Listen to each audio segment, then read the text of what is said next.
자, 브로콜리 삶아 드시는 분들 지금 당장 멈추세요.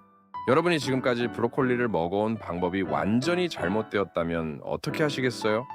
브로콜리를 끓는 물에 삶아서 드시는 분들 있으시죠? 아니면 전자레인지에 돌려서 먹는 분들도 계실 텐데요. 죄송하지만 이 방법들은 브로콜리의 진짜 효능을 90% 이상 날려버리는 최악의 조리법입니다. 실제로 미국 암연구소에서 발표한 충격적인 연구 결과가 있습니다. 브로콜리를 제대로 조리해서 먹으면 암세포를 70% 이상 억제할 수 있다는 것입니다. 그런데 우리 대부분은 이 놀라운 효과를 그냥 하수구에 버리고 있었던 거죠. 지금부터 브로콜리의 숨겨진 진실과 함께 영양소를 100% 흡수할 수 있는 비밀 조리법을 공개하겠습니다. 챗밤 브로콜리의 충격적인 진실. 여러분, 브로콜리가 얼마나 강력한 항암 식품인지 알고 계시나요? 존스 홉킨스 대학교 연구팀이 20년간 추적 관찰한 결과 브로콜리를 제대로 섭취한 사람들은 전립선암 발생률이 무려 59% 감소했습니다. 유방암은 40%, 대장암은 35% 감소했다고 보고했죠. 이 놀라운 효과의 비밀은 바로 설포라판이라는 성분입니다. 설포라판은 암세포만 골라서 공격하는 천연 항암제 같은 존재인데요. 암세포의 DNA를 복구하고 암세포의 증식을 막고 심지어 암세포를 스스로 자살하게 만드는 세 가지 메커니즘을 동시에 작동시킵니다. 하지만 여기서 반전이 있습니다. 이 설포라판이 열에 극도로 취약하다는 것입니다. 됐어, 여러분이 브로콜리를 망치고 있는 이유. 스페인 무르시아 대학교에서 충격적인 실험을 했습니다. 같은 브로콜리를 다양한 방법으로 조리한 후 영양소 함량을 측정한 건데요. 결과를 보면 정말 놀랍습니다.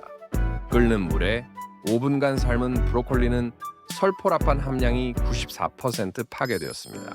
전자레인지에 3분간 돌린 것도 85% 감소했죠. 볶음 조리도 70% 이상 손실되었습니다. 그런데 더 충격적인 사실이 있습니다. 우리나라 사람들이 가장 좋아하는 조리법인 끓는 물에 삶기가 가장 최악의 방법이었던 거죠. 왜 이런 일이 일어날까요? 설포라판을 만들어내는 미로시나아제라는 효소가 70도 이상에서 완전히 파괴되기 때문입니다.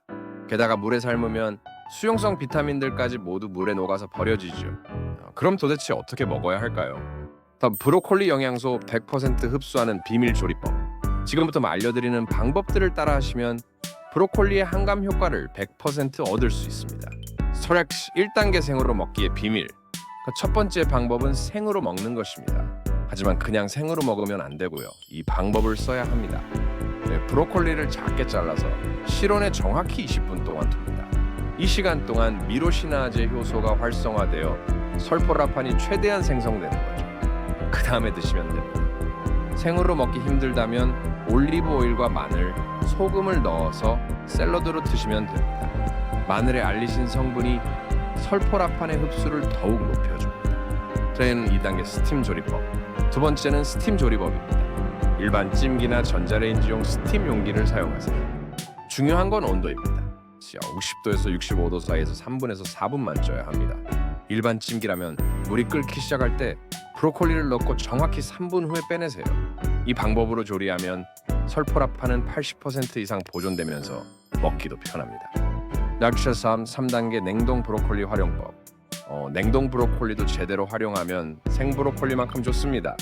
냉동 브로콜리를 해동할 때 절대 끓는 물에 넣지 마세요. 차가운 물에 담가서 자연 해동시킨 후 위에서 말하는 스팀 조리법으로 조리하면 됩니다. 냉동 과정에서 세포벽이 파괴되어 오히려 영양소 흡수가 더 잘 될 수 있습니다. 텍스라는 4단계 최강 조합 레시피. 마지막으로 브로콜리의 항암 효과를 극대화하는 최강 조합을 알려드리겠습니다. 브로콜리, 마늘, 양파, 당근을 함께 스팀 조리하세요. 마늘의 알리신, 양파의 퀘르세틴, 당근의 베타카로틴이 설포라판과 시너지 효과를 내서 항암 효과가 3배 이상 증가합니다. 여기에 올리브 오일을 살짝 뿌리면 지용성 비타민 흡수까지 도와줍니다. 다시만 브로콜리 먹을 때 주의사항. 하지만 브로콜리를 먹을 때 주의해야 할 점들도 있습니다. 첫째, 갑상선 문제가 있는 분들은 주의하세요. 브로콜리에는 고이트로겐이라는 성분이 있어서 갑상선 호르몬 생성을 방해할 수 있습니다. 하루 200g 이상은 먹지 마세요. 둘째, 혈액 한근고제를 복용하시는 분들도 주의가 필요합니다. 브로콜리에 비타민 K가 많아서 약물 효과를 상쇄시킬 수 있거든요. 셋째, 너무 많이 먹으면 가스가 차고 소화 불량이 생길 수 있습니다. 하루 적정량은 100에서 150g 정도입니다. 나시마우리.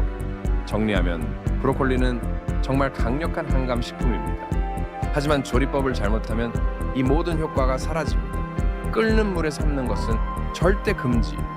대신 생으로 먹거나 저온 스팀 조리를 하세요. 마늘, 양파와 함께 먹으면 효과가 더욱 좋습니다. 여러분도 오늘부터 브로콜리를 제대로 먹어서 건강을 지키시길 바랍니다. 구독과 좋아요도 잊지 마세요.